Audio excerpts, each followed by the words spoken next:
Sebagian harta-harta kita ini jangan sampai kita bawa mati. Artinya apa? Artinya kita mati itu harta masih milik kita. Sehingga terjadi waris mewaris kayaknya. Nah, hendaknya harta ini lebih dahulu meninggalkan kita sebelum kita meninggalkan harta.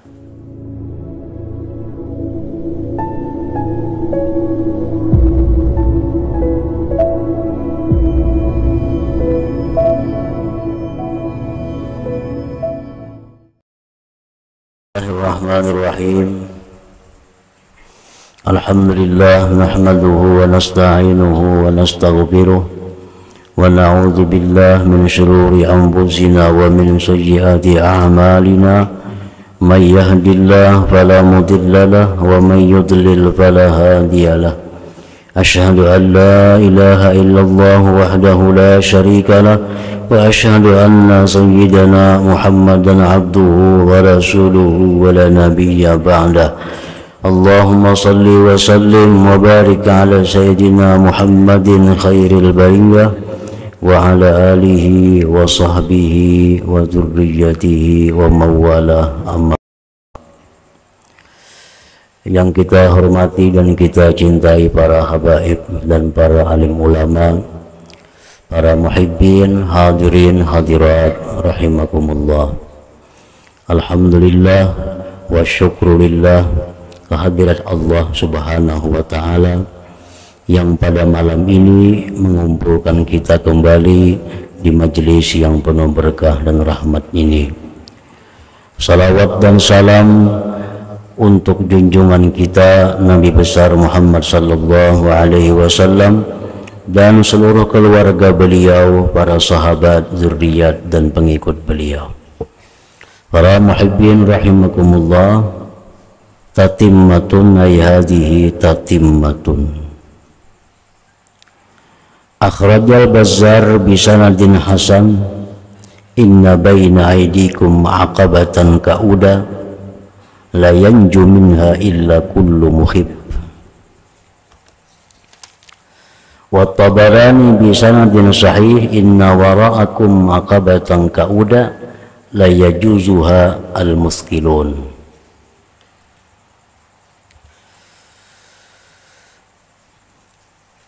Rasulullah sallallahu alaihi wasallam bersabda, sesungguhnya di hadapan kamu ada sebuah jalan tunjakan yang sulit dilalui. Tidak bisa selamat daripada jalan sulit tadi kecuali tiap-tiap orang yang ringan bawaannya. Riwayat yang lain menyebutkan bahwa di belakang kamu ada satu jalan menanjak yang sulit, yang tidak bisa lewat di jalan itu orang-orang yang berat bawaannya, pikulannya. Qala Abu Darda rawihi, perawi hadis ini, fa ana uhib an atakhaffafa litilkal aqabah, maka aku ingin bahwa aku meringankan untuk itu jalan yang naik, yang sulit. Wal ka'ud bi fathin fadammil hamzah al aqabatus sa'ibah. Nah, para muhibbin rahimakumullah,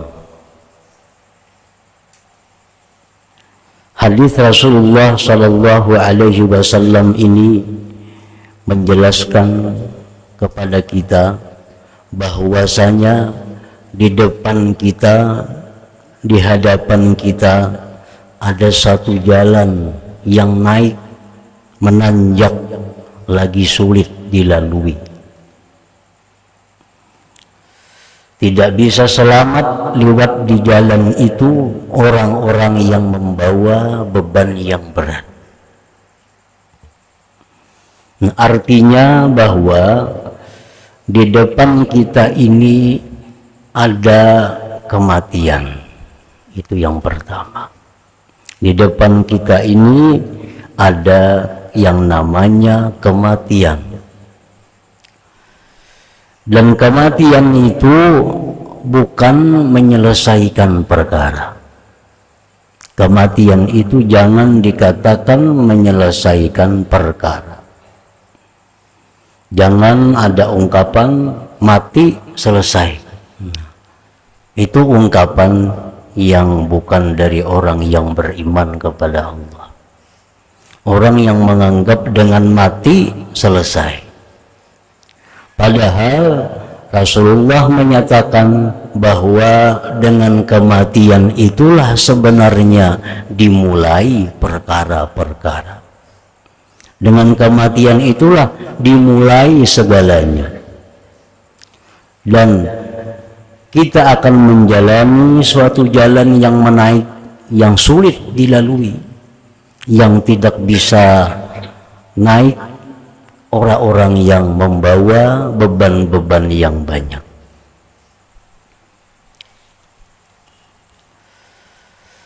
Wa tabarani kharaja sallallahu alaihi wasallam yawman wa huwa akhidun bi yadi Abi Dzar faqala ya Aba Dzar a'alimta anna baina aydina aqabatan ka'uda la yas'aduha illa al-muhibbun. Rasulullah SAW pada suatu hari beliau keluar sambil memegang tangan Abi Dzar radhiyallahu an. Beliau bersabda, wahai Abu Dzar, tahukah engkau bahwa di depan kita ini ada jalan naik yang sulit, yang tidak bisa menaiki jalan itu kecuali orang-orang yang ringan.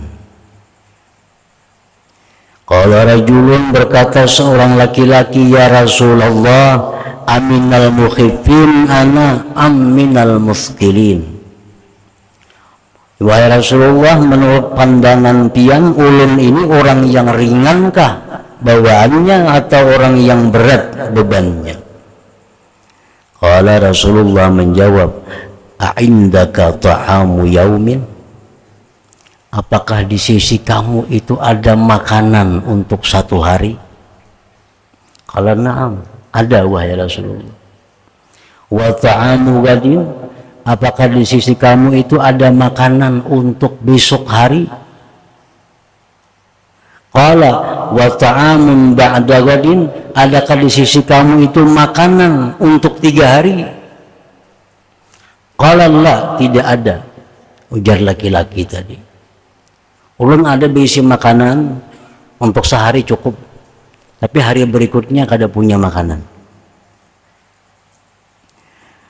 Qala, bersabda Rasulullah, lau kana indaka ta'amu salasin, andai kata kamu mempunyai makanan yang cukup untuk bertahan 3 hari, kunta minal muskilin, maka engkau termasuk orang yang berat bebannya. Nah, para muhibbin rahimakumullah, jadi artinya hadis ini menunjukkan kepada kita bahwa yang dimaksud dengan beban yang berat itu adalah harta. Makin banyak kita punya harta, maka beban kita semakin berat dan semakin sulit untuk naik ke jalan yang menanjak yang sulit tadi. Nah, para muhibbin rahimakumullah, memang kaya itu tidak dilarang di dalam agama, selama kaya ini tidak membawa dia kepada kesesatan. Nah, kaya itu bukan diharamkan di dalam agama, selama kekayaannya itu tidak mengganggu dia ibadah kepada Allah Subhanahu wa ta'ala. Namun bagaimanapun orang ini ahli ibadat, bagaimanapun orang ini takwanya kepada Allah, apabila dia banyak mempunyai harta benda yang ditinggalkannya sewaktu menghadap Allah, maka orang ini akan menjalani jalan yang sulit, Artinya dia akan menemui satu hisab yang berat di sisi Allah Subhanahu wa ta'ala. Dihisab artinya dari mana engkau dapat harta yang banyak itu, kemana engkau gunakan harta yang banyak itu. Hisab ini akan dihisab satu persatu dari harta itu. Sedangkan menunggu antri hisab ini sudah bertahun-tahun, beribu-ribu tahun, hanya sampai giliran kita.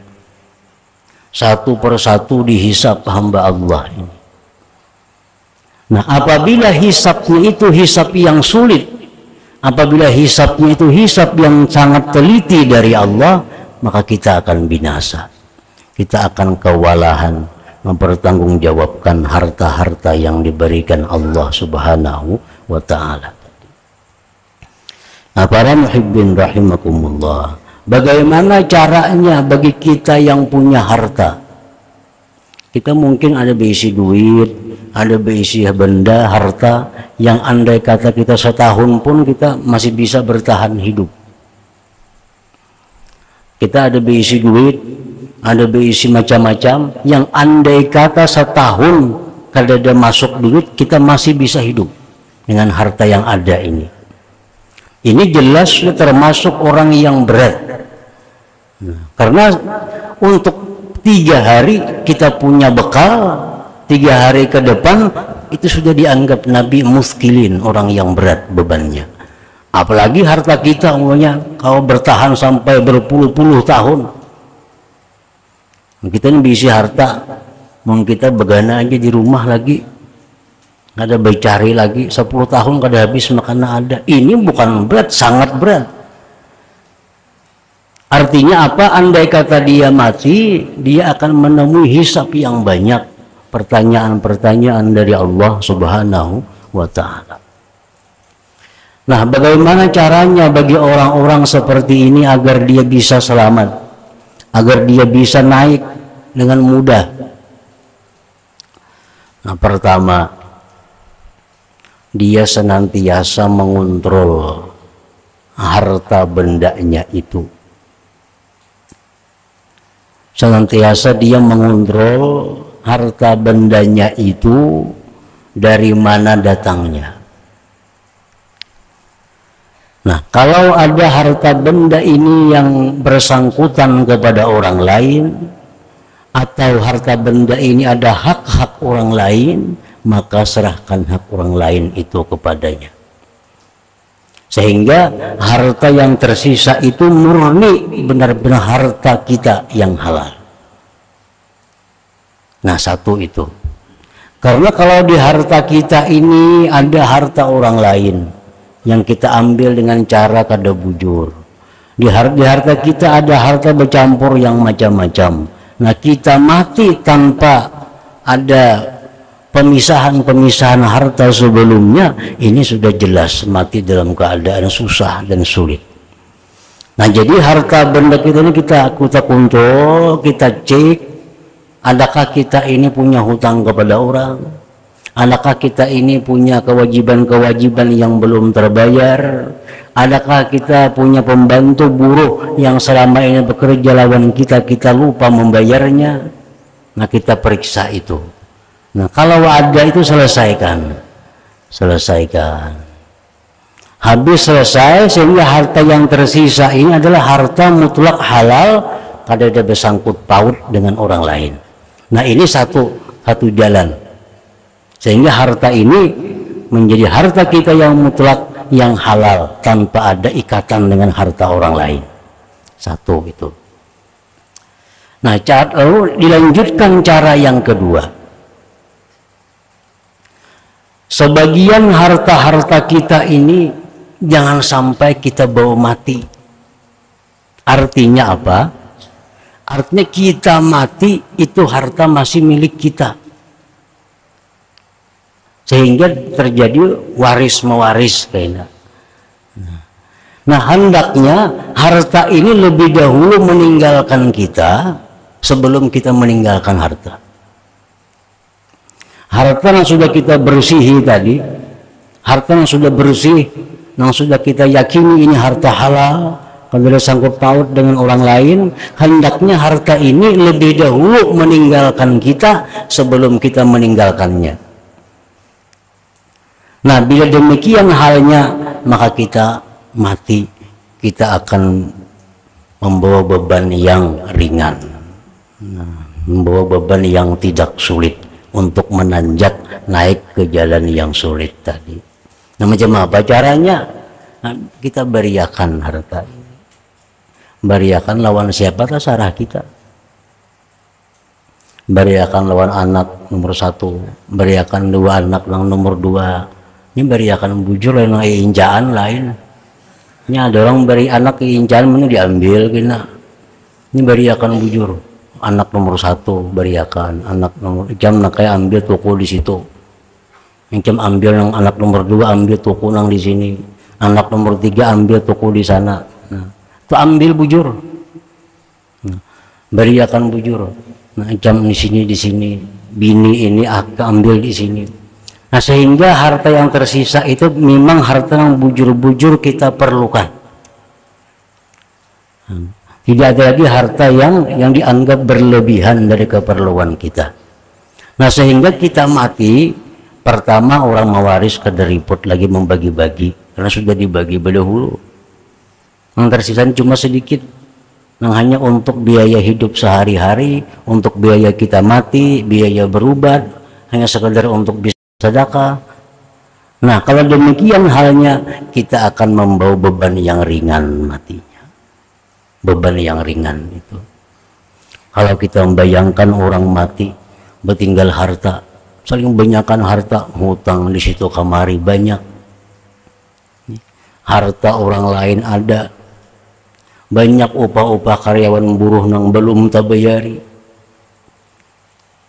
Hartanya pulang kada jelas, belum dibersihi, mati.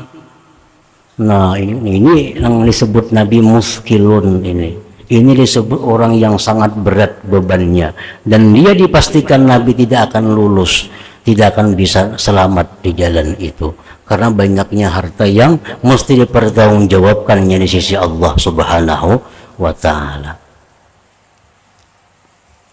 Nah, jadi artinya kekayaan itu kada dilarang dalam agama. Silahkan kaya, tapi kaya yang benar, kaya yang mensyukuri nikmat Allah.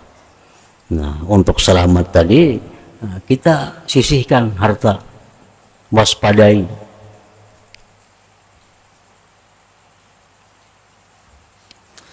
Wat-Tirmidzi wa hasanahu al-kayyisu man dana nafsahu wa amila lima ba'dal maut. Orang yang cerdik pandai itu, ujar Rasulullah SAW, orang yang selalu menghitung akan dirinya dan beramal untuk sesudah kematian. Wal ajizu man atba'a nafsahu hawa wa tamanna 'ala Allah azza wa jalla. Dan orang yang lemah itu, orang yang tidak pintar itu, orang yang mengikutkan nafsunya akan kehendak nafsunya, dan dia berangan-angan atas Allah azza wa jalla. Orang yang menuruti kehendak nafsunya, apa hendak nafsu turuti sambil berangan-angan Allah menyayangi dia, berangan-angan Allah mengampuni dosanya, berangan-angan Allah memasukkan dia ke dalam surganya.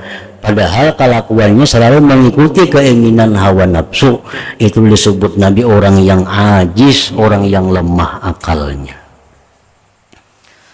Nah, para muhibbin rahimakumullah. Jadi pekerjaan-pekerjaan seperti tadi itu pekerjaan untuk sesudah mati. Kita kontrol harta kita. Jangan sampai kita mati ada hak orang lain dalam harta kita. Jangan ada sedikit pun kita mati membawa hak orang lain. Karena itu akan memberati beban kita di akhirat nantinya. Jadi kita pastikan bujur bahwa harta yang ada pada kita ini adalah harta yang didapat dengan jalan yang benar dan tidak ada sangkut paut dengan orang lain. Contoh sangkut paut dengan orang lain, zakat yang tidak sempurna. Nah, menghitung zakat hitungannya kada pas, hitungannya kurang, maka harta kita itu ada hak-hak orang yang mestinya diberi zakat. Nah, ini ada sangkut paut dengan orang lain. Nah, bila kita bekerja membersihkan harta dari hal-hal yang demikian tadi, itu pekerjaan ibadah. Pekerjaan ibadah. Bukan pekerjaan yang tidak berpahala, tapi itu pekerjaan yang sangat dipuji, yang sangat baik dianggap. Jadi harta kita hitung, kita ingatakan hidup kita ini adakah makan harta orang lain, ada bayari. Dulu aku pernah menyuruh itu bagawi di rumahku, biriska upahnya, rasanya ada kurang, kita bayari. Sehingga harta ini ada sangkut paut dengan orang lain. Ada salah seorang ulama, melihat anaknya membersihkan timbangan. Anaknya bila tiap bisukan membersihkan timbangan. Sehingga bersih timbangannya, hanya turun ke pasar. Jadi jarang kuitan pekerjaan ikam itu kayak yang membersihi timbangan itu itu lebih abdal daripada berpuluh-puluh kali umrah. Akan membersihkan timbangan supaya jangan temakan hak orang lain. Berusaha teliti jangan sampai mengambil hak orang lain. Dibersihkan timbangan dengan sebersih-bersihnya. Nah, pekerjaan membersih timbangan itu pekerjaan ibadah, pekerjaan yang sifatnya untuk sesudah kematian, dan itu dikatakan Rasulullah SAW termasuk orang yang pintar. Orang yang pintar itu ya Nabi, orang yang menghitung dirinya, hitung diri kita, kira-kira mati ini sakit atau kada, kira-kira di akhirat kita banyak kada masalah yang kita hadapi. Nah, kita hitung berdahulu kematian itu. Kayak kita musafir juga, kita musafir misal hendak ke Makkah umrah, kita sudah berhitung mulai rumah ini sudah berhitung. Besar duit sekian kira-kira cukup. Nah, besar pakaian kira-kira sekian yang cukup. Besar obat-obatan bagi penyakitan ini cukup. Nah, ini berhitung berdahulu sehingga musafir itu dia akan menemui kemudahan-kemudahan. Nah, begitulah musafir kematian, musafir yang lebih panjang, lebih jauh lagi. Nah, jadi Nabi kita orang yang pintar, orang yang menghitung dirinya itu. Wa amila lima ba'dal maut, dan dia beramal untuk sesuatu sesudah kematian. Wal ajiz man atba'a nafsahu hawaha wa tamanna 'ala Allahi azza wa jal, dan orang yang lemah akalnya, lemah kepintarannya, orang yang mengikutkan nafsunya akan kehendaknya dan berangan-angan atas Allah azza wa jalla. Gawian maksiat, beangan-angan dapat ampunan Allah. Nah, ini orang yang lemah akalnya. Yang berhak beangan-angan orang yang dapat ampunan itu orang yang tobat kepada Allah. Orang yang memperbaiki dirinya itu berhak beangan-angan dimaafi Allah. Kalau orang yang masih melakukan maksiat, orang yang masih suka melakukan dosa, beangan-angan dapat rahmat Allah, itu orang yang kada pintar, yang lemah kepintarannya, lemah akalnya. Nah, para muhibbin rahimakumullah, wal Bukhari, dan riwayat Imam Bukhari, al jannatu aqrabu ila ahadikum min syiraki na'lih wan naru mithlu zalik. Ujar Nabi kita lagi bahwasanya surga itu lebih dekat kepada salah seorang kamu dari tali sandalnya sendiri. Wan naru mislu zalik, dan neraka itu pun lebih dekat kepada kalian daripada tali sandal kalian. Artinya jarak kita dengan surga itu hanya napas. Begitu napas ini berhenti, nah sudah kita ke surga atau ke neraka. Nah, jadi sangat dekat kita ini dengan surga bagi orang ahli surga, dan sangat dekat dengan neraka itu orang yang ahli neraka. Kenapa? Napasnya ini. Begitu napas ini terhenti, tak terhenti. Nah, sudah kemana ini buliknya? Bisa ke surga bagi ahli surga, bisa ke neraka bagi ahli neraka. Jadi jangan dianggap jauh. Surga dan neraka itu sangat dekat kepada kita, lebih dekat daripada tali sandal kita, ujar Nabi SAW. Wal Hakim wa sahahahu, riwayat Imam Hakim dan beliau sahihkan hadis ini. Iqtarabatis sa'ah, kiamat itu sudah dekat. Dilihat dari tanda-tandanya. Nah, kiamat itu sudah dekat. Anak-anak banyak nang durhaka kepada orang, itu tanda-tanda hampirnya itu sudah lumrah. Anak zina bertebaran di mana-mana, itu tandanya hari kiamat. Riba, zina sudah masuk ke dusun-dusun, tanda hari kiamat.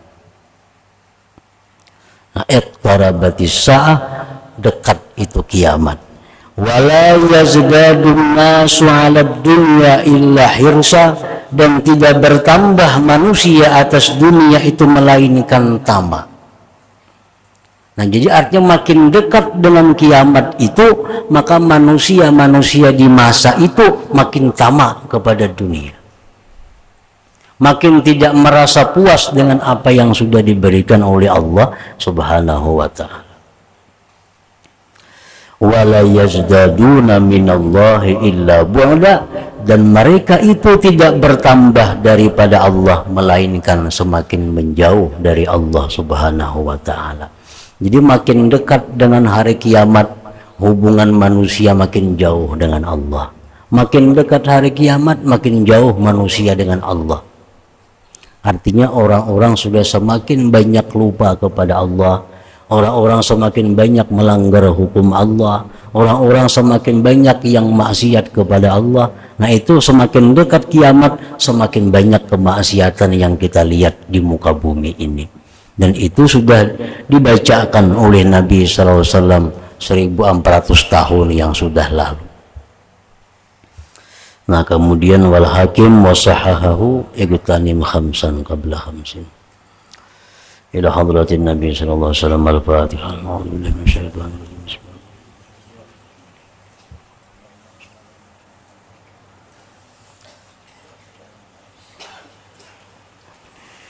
Asyhadu an la ilaha illallah wahdahu la syarika lahu,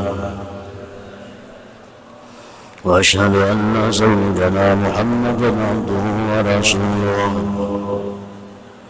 La ilaha illallah, nastaghfirullah. La ilaha illallah, nastaghfirullah. La ilaha illallah, nastaghfirullah. La ilaha illallah, wa natubu ilallah. La ilaha illallah, Muhammadur Rasulullah sallallahu alaihi wasallam. Wa ya ayyuhal minhu syafa'atan sallu alaihi wa sallimu taslima. Allahumma shalli wa sallim.